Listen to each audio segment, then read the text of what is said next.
Donald Rumsfeld is here. He was Secretary of Defense under President George W. Bush from 2000 to 2006. He became much criticized for the invasion of Iraq and the insurgency that followed. In November 2006, President Bush accepted his resignation. During his career, he was a three-term congressman from Illinois. He served in the cabinets of 4 presidents. He was a successful corporate executive in the private sector. His memoir came out in February. It is called Known and Unknown. I am pleased to have Donald Rumsfeld back at this table. Welcome. Thank you, Charlie. What do you want us to know about Donald Rumsfeld that we don't know? Well, I don't really think of it as knowing about Donald Rumsfeld. It's more about the last third of our country's history, the Depression, World War II, that my time in Congress during the Vietnam War and the Civil Rights era. And it's more an interest on my part in having people understand public service, the importance of their helping to guide and direct the country, the way decisions are made, the reality that they're often made with incomplete information, inadequate information, sometimes even inaccurate information, and a sense of the things that work well and things that don't work quite so well. And I hope they come away with a sense of gaining an interest in the history of our times, but also in the process of governing. I want you to see a tape. This is an interview you did with me in 2005. Roll tape. The people involved, the soldiers and sailors and Marines and airmen, the coalition countries and the Iraqis, will look back in 5 or 10 or 15 years and feel they've been a part of something truly historic. And if that's true, if it is a success, and I believe it will be, you will have a country that has resources, that has intelligent people, that has size, located right in the center of that region, and it will have an enormously beneficial effect. So what will history say about Iraq? I think it's still not certain what they'll say, but what I just said so many years ago is evolving in that way. The government of Iraq is a government that is respectful of the diverse elements within the country. It's a government that isn't going to be invading its neighbors. It isn't going to be developing chemical and biological nuclear weapons. It isn't going to get in a war with Iran, one would think. Suppose there had not been an Iraqi war and that we'd stayed in Afghanistan. How would history be different? One thing we know would be different is that Gaddafi would probably have nuclear weapons. When Gaddafi saw Saddam Hussein being pulled out of that spider hole and ultimately tried and executed by the Iraqi people, he came to the West and said he didn't want to be Saddam Hussein. How close was he? I can't say technically. You never know, but it was well advanced according to the information I got. That if we had not done that to topple Saddam Hussein, that he also would be a victim of the Arab Spring. Possibly. Like Gaddafi? Possibly. Like Yemen? Like Mubarak? It is possible. We don't know. You know, it's a counterfactual. It didn't happen, so we won't know. It's certainly possible, although he was a particularly repressive, brutal, vicious Well, you knew that because dictator. you had met him. Of course. Give me your assessment of the cost of the war. Well, the cost, of course, is the most important cost, and the one thing that anyone involved in having young men and women go into war is the human cost. Right. And each lives were changed, lives were ended, and each life is precious, and it is a heartbreaking thing. Every war has costs. There's no question about that. War is a failure of diplomacy, and even in this case, for example, President Bush made a last-minute effort to try to get him to leave the country prior to engaging in battle, and he refused. Nobody quite knows why that was true, except that he seemed to believe that if the world thought he had nuclear weapons, he would be better off. And he also never believed that we would attack. That's right. He remembered the Gulf War, and when the Gulf War was over in 1990-91, he announced to the world that he had fought the mother of all battles and won.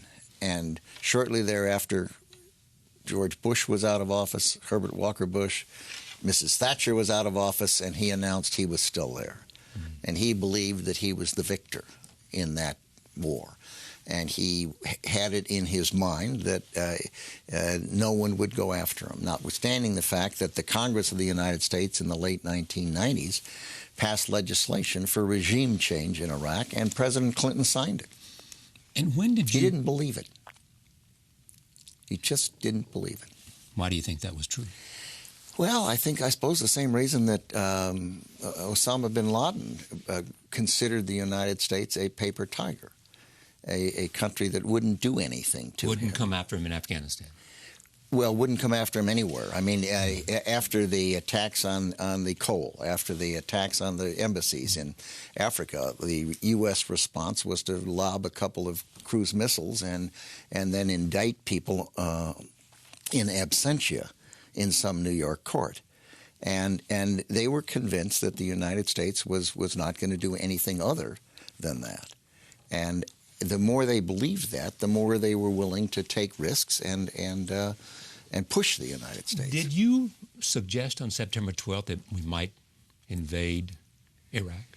No. Actually, it was well before September 11th. I sent, and on my website, Rumsfeld.com, there's a memo that I sent to the president saying this administration ought to have a policy on Iraq.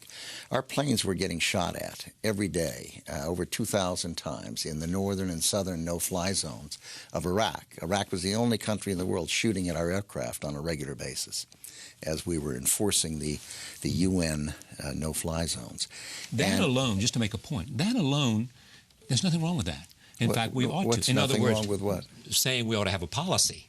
Right, and that's what I suggested. To have a policy is one thing. To see that used as an argument for invading Iraq is very different. No, that was not what the memo says, as you'll see if you go to the website. It was suggesting to the president that we have some National Security Council meetings and discuss Iraq and decide. It was pretty clear eventually one of our planes would be shot down. We'd end up with people either killed or captured, in which case you'd have a hostage situation like you did in Iran. And I said well before the fact that we ought to think about it and develop a policy on it. And I listed a group of options, including one was to approach Iraq and see if we couldn't encourage them to behave in a more rational way. So when did you decide after 9/11 that Iraq ought to be a target of the United States? I didn't. The president did. The president made that decision. Did he ask your opinion as to whether we ought to make Iraq a target of the United States? No. In the book, I discuss it at some length. That's why I'm asking. Yeah, what he did was he called, after a National Security Council meeting, he called me into his office, and he said, do we have an Iraq plan, contingency plan? I think you should have the department think about that and prepare a plan. And I asked who could I talk to, and he said no one for the time being, except in the Pentagon, the planners. And he said, I'll talk to the other people at the appropriate time and tell you when that is. And that began the planning process. You said, did he ask me at any time? He has indicated that he didn't. That's right. He has said that. That's why I'm asking. And it's interesting. People think that's amazing. He said the reason he didn't because he knew what you thought.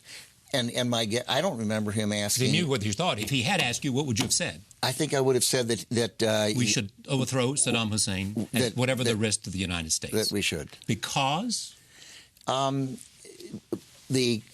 For the exact same reasons that the Congress voted regime change in the 1990s, Democratic Congress, exactly the same reasons that the President Clinton signed regime change. In the 1990s, you're talking about regime change in terms of the Iraqi War won? No. I mean, when Iraq invaded? No, late 1990s, well after the first Iraq War.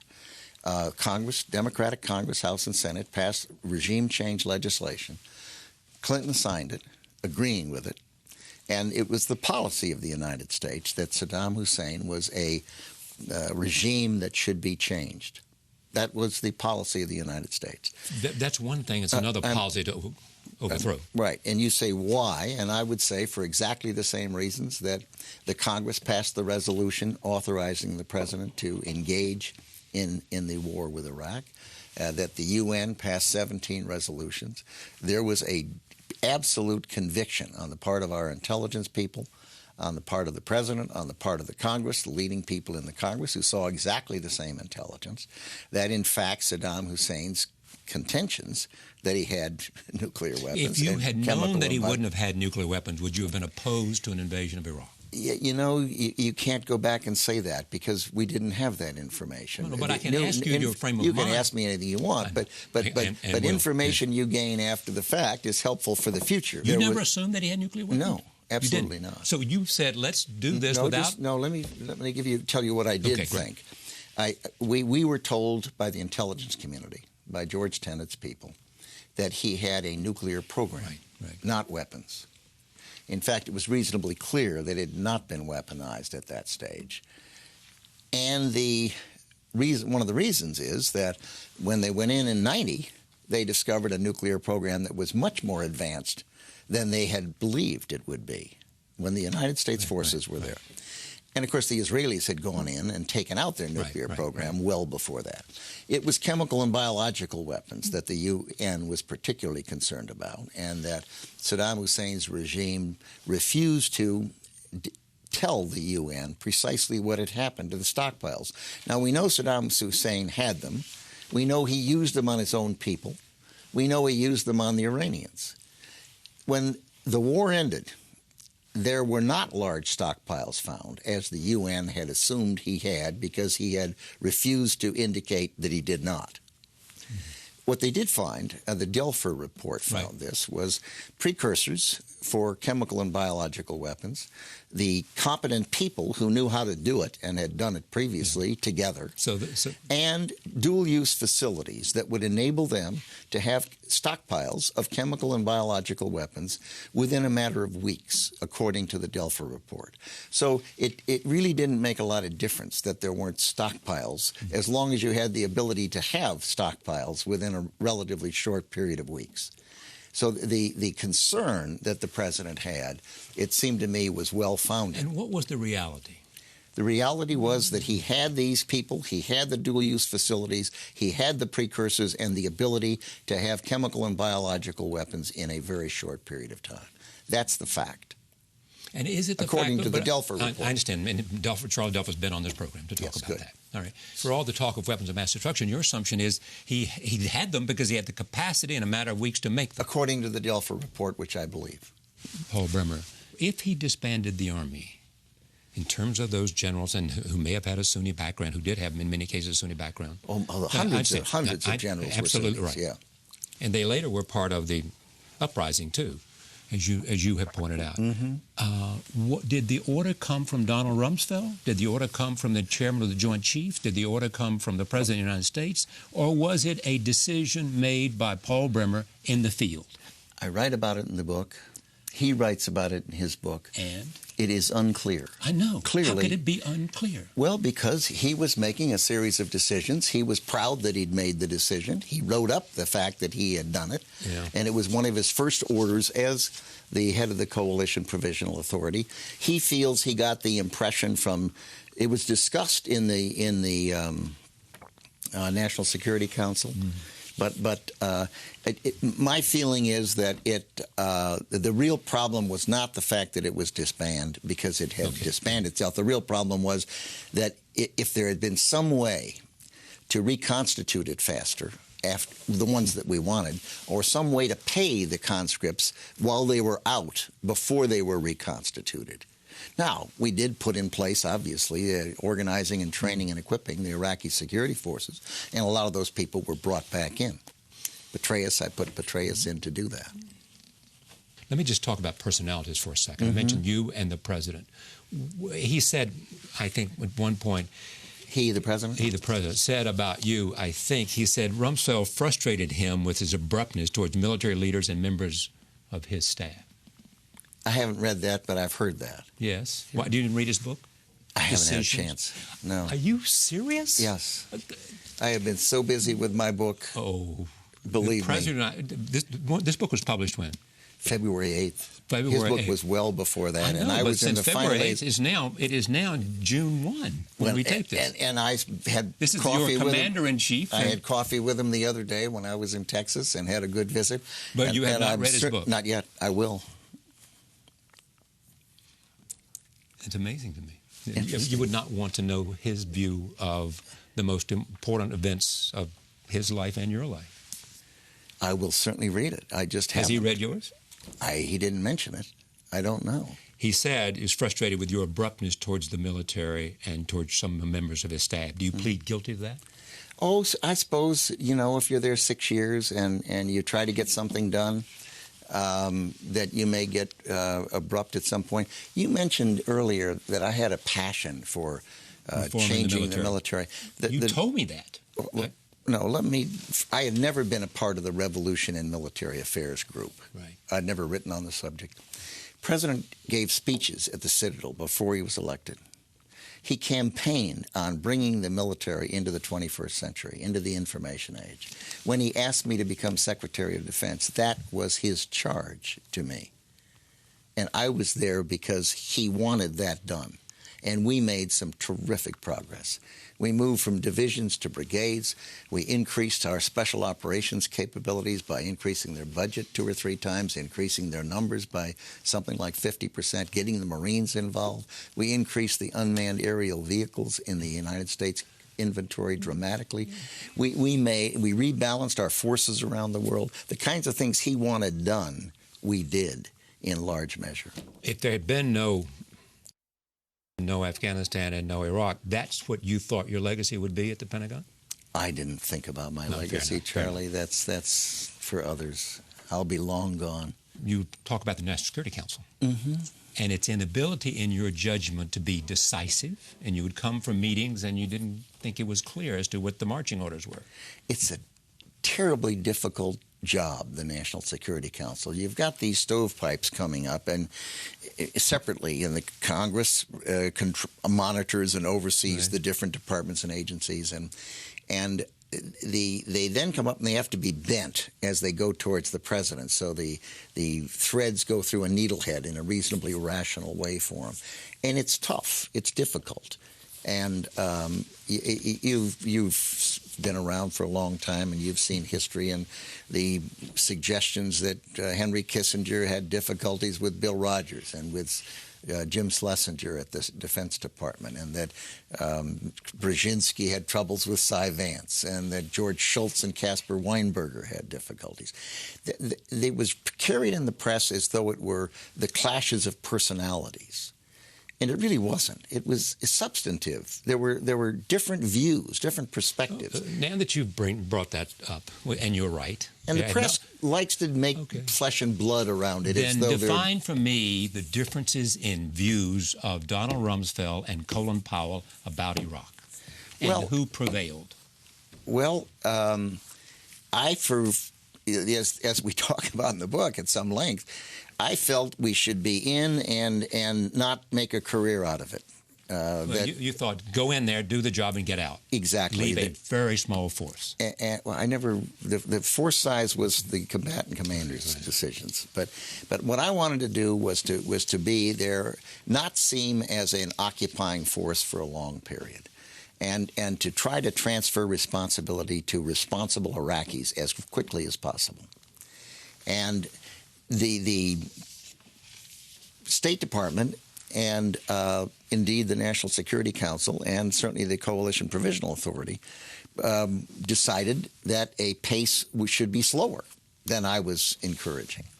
And that was a substantive difference, for example. Well, it's more than that. That sounds too easy. They decided that the pace should be slower? The pace was slower than I would have preferred. But why was the pace slower? Because it seems to me that the basic differences between you and Colin Powell were different, other than the pace of slower versus fast. What do you think they were? The differences are? Yeah.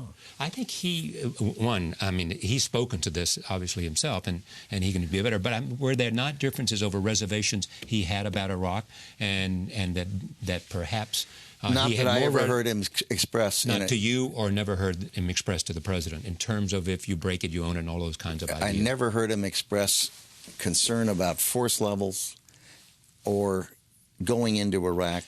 You do. He was the one who studied the intelligence. He was the one who made the speech to the UN. He had dealt with intelligence matters most of his adult life, more than anyone else in the National Security Council, including George Tenet. And he made a judgment that the speech he made to the United Nations, representing the United States of America, was accurate. He believed that. He didn't lie. He picked the words, he wrote it, he studied the intelligence, and he made the speech.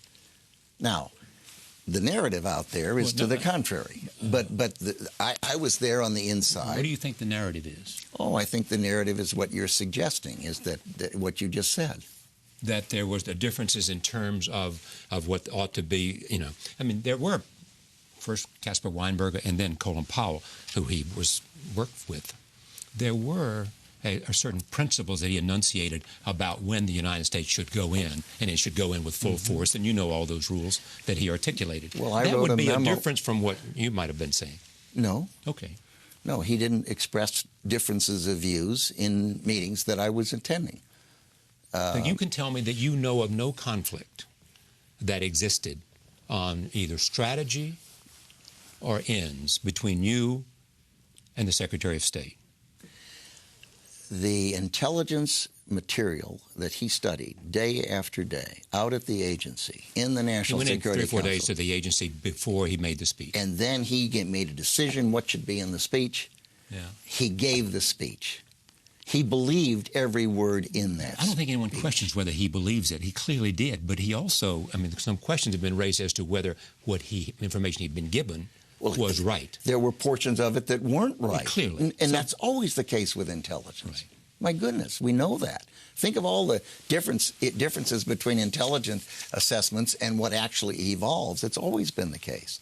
Now, the only time that he ever raised the issue, he said to me, he called, I think, Tommy Franks and said, I may raise a question in an NSC meeting. Tommy told me that, and I said, fine, raise all the questions you want. He didn't raise a question in the NSC meeting. Did you two ever sit down and say, you're the Secretary of Defense and I'm the Secretary of State? What do you think? What is? I said repeatedly we wanted the combatant commanders to come into the meetings, talk to everybody, make sure that everyone in the National Security Council process was comfortable with the plan, comfortable with the numbers, comfortable with the entire process. And we had meeting after meeting after meeting. That's just a fact. What's the relationship between you and Colin Powell? It was very professional. Not close personally, obviously, but it was a professional relationship. There were not big battles or fights Condoleezza or Rice? Debates. Same thing. Professional. There were not big battles or anything that the press likes to characterize as clashes of personalities. There were. In the interest of this, book, I wrote about that in the book. You keep saying that. Well, I did. It's there. Unless I ask you the questions, no one will know what's in the book. I see your point. Yeah. That's true. You want people to read this book, I assume. Well, sure. It's a good cause. The proceeds are going to military charities. Right. Wounded, I assume. Right. Yes. Right. Let me just stay with this idea. The thing that you said you regret is that you did not resign over Abu Ghraib when you had submitted your resignation. You were not as strong as you might have been in insisting that the president do it. The president had his own reasons for not accepting it. I resigned twice, and he refused it twice. Right. Mm-hmm. Do you not make the point here that you wish, in retrospect? Well, I do. I think I was correct in that regard. My view was that the photographs of the people that abused prisoners in our care in Iraq damaged the country, damaged the military, and I knew they would be prosecuted, and they were. Some are still in jail, and they should have been. They were not interrogators interrogating people. They were guards. The people they were abusing were not people that should be interrogated. They were just being detained. Right. And it was a terrible thing what they did. And it seemed to me that there has to be accountability. And so I did resign twice. And I think that the president and the administration would have been better off if we couldn't find anybody who was the logical villain other than the people being prosecuted. And this is a question. Yes. Do you believe there has been, on the part of, up to you, full accountability for what happened? Below me. From you on down, yes. Yeah. There's no question but that the people involved were prosecuted and punished. And were there people who knew and didn't act? The people immediately above them, who I don't believe knew and didn't act. You said that. I'm not going to say that. I'm asking. I'm just asking. No, I think that there were they were punished and I think prosecuted in some way.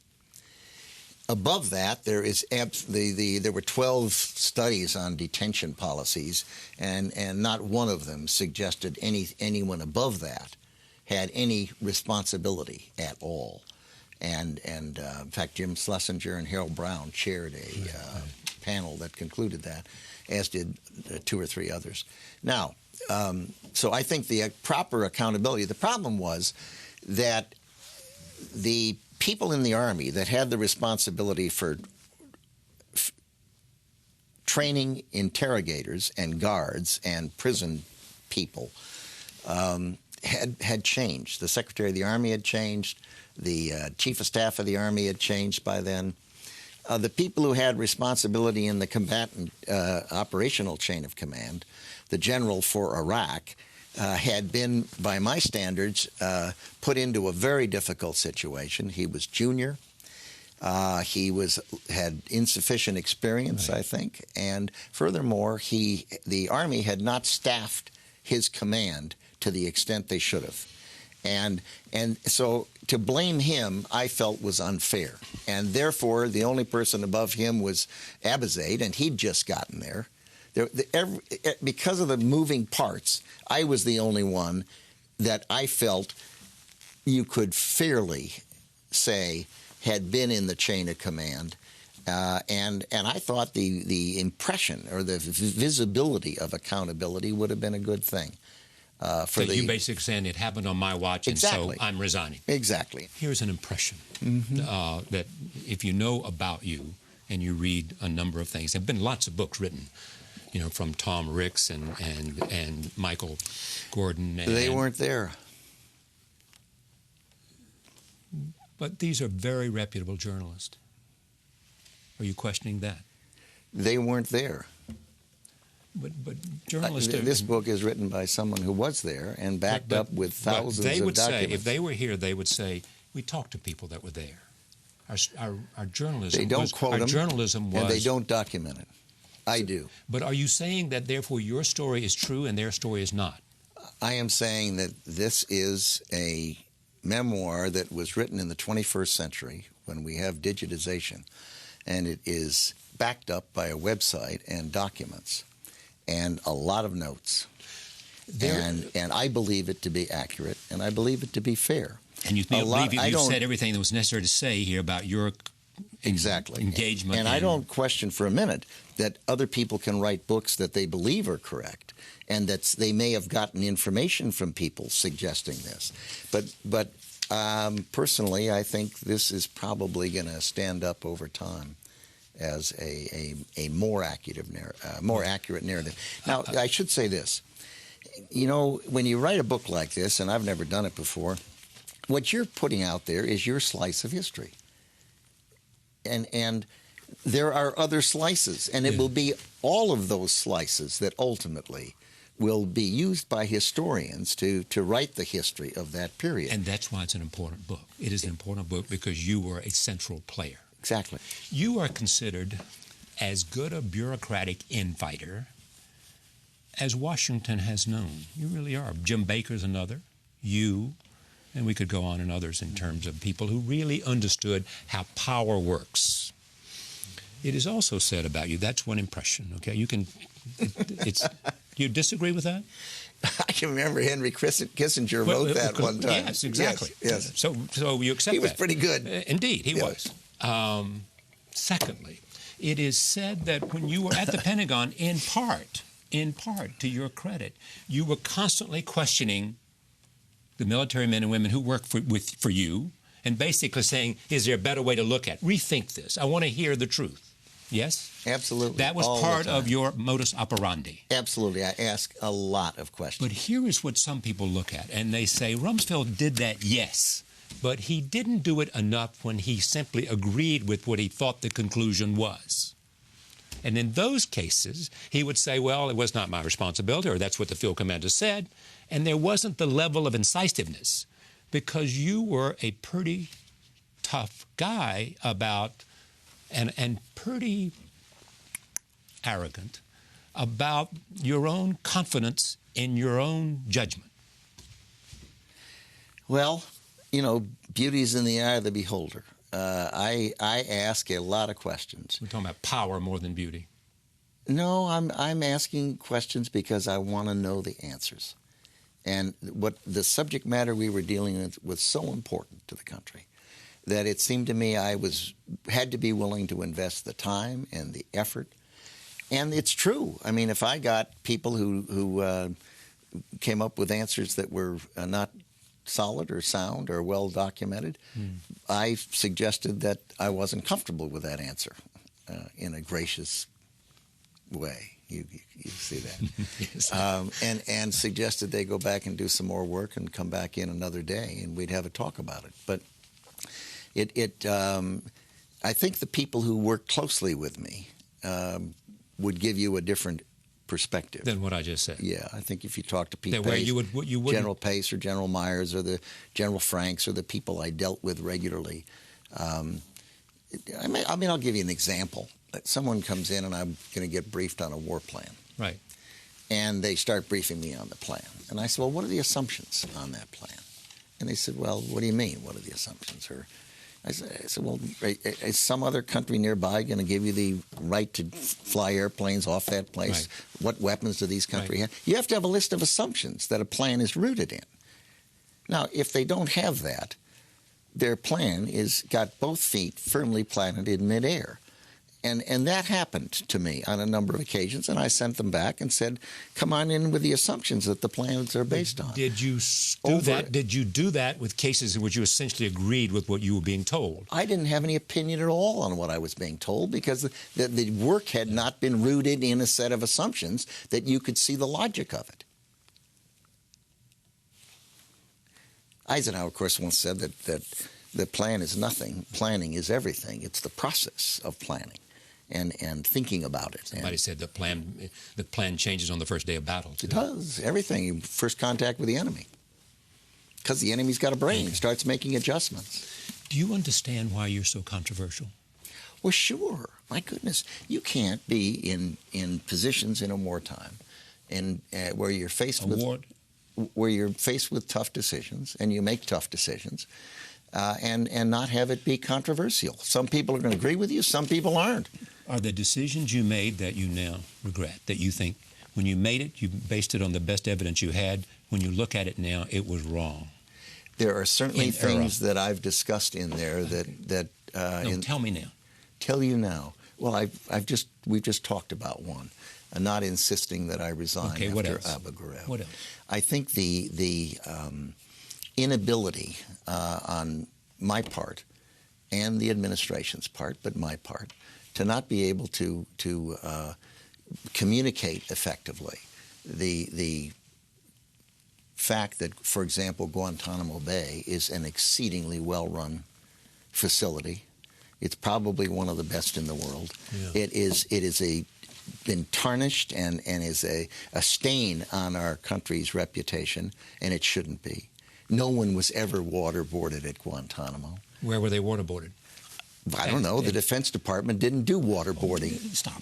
Just a minute. Just a minute. Not one person was waterboarded by the Department of Defense. I'm not making a point about that. No, stop. The CIA waterboarded 3 people. Yeah. And I have not been told where they were waterboarded. I don't know where they were waterboarded. They were waterboarded. We've had 4 CIA directors say that they waterboarded 3 people, and they got an enormous amount of information about al-Qaeda from doing that. But the impression in the world is that there was torture at Guantanamo, and there wasn't. Those people down there gained 20 pounds.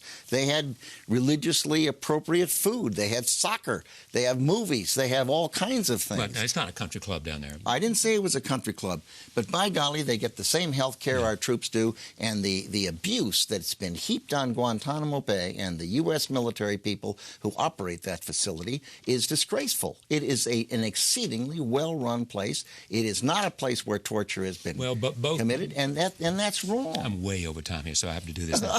I almost need to continue this in another way. But Guantanamo Bay, I think certainly President Obama campaigned that he would do, then found it difficult, and they changed what was going to happen. I think they also found that it isn't what they thought it was. But President Bush, I think, basically was prepared to do something about Guantanamo Bay, but he just didn't know where to do it.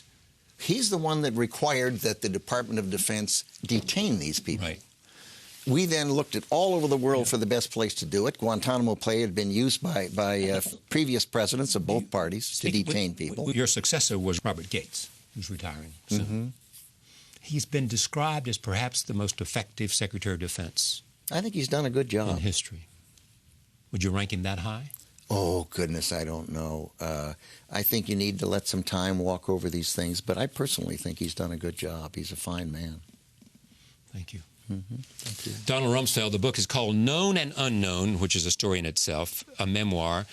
It is about a life. It is not just about Iraq, which we've talked a lot about. It is about a life and his own view of his experiences. And as I said, it is part of history, and we need to see and understand and appreciate the views of people who shape our history, and he certainly did that. It is also worth saying that he urges you to go to his website where there are documents and more material having to do with the basis of which he wrote this book. And as he said, and he would want me to repeat, I think, the funds for this book go not to his pocket, but also to the effort to help people who've been wounded in the service of our country. So thank you. Thank you. Thank you for joining us. See you next time.